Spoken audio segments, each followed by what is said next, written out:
On video. Okay, just introduce yourself. Hi, I'm Genevieve. I am actually a Hope College student, and I was a counselor here at Waycross Camp, where we are right now. And I found out about this program through my boss, and I'm studying music education. And How much music training do you have?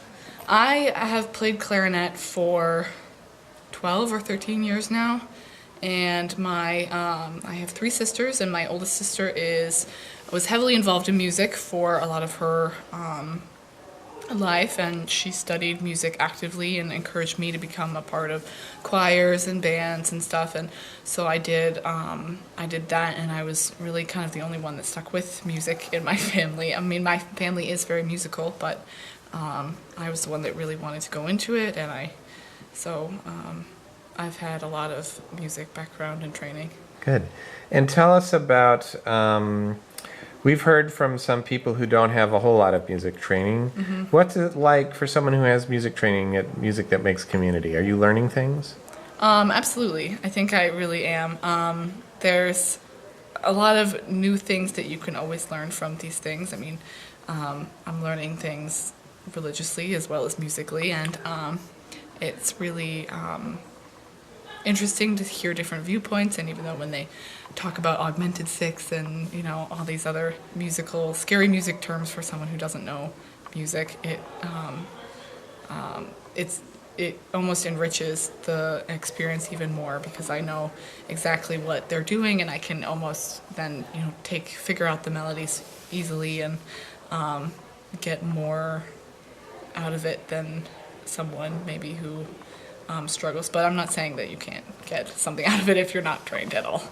And what do you think how might your music making or your music life change as a result of having come here? Are there things you might try differently or do that you weren't necessarily going to do? Or Well, I think this has been really beneficial because I want to be an elementary music teacher, and so there's this method that I was trained in, the Gordon method, and it's kind of essentially the same thing as what we're learning here, and it's really fabulous. And there's so much that is progressive about it that is totally enhancing everything that little kids are learning. I mean, there's so much more that we have so many more kids now that are like, I want to do music for like the rest of my life, because they remember these things that they learned in elementary school, which is something that a lot of us can't say.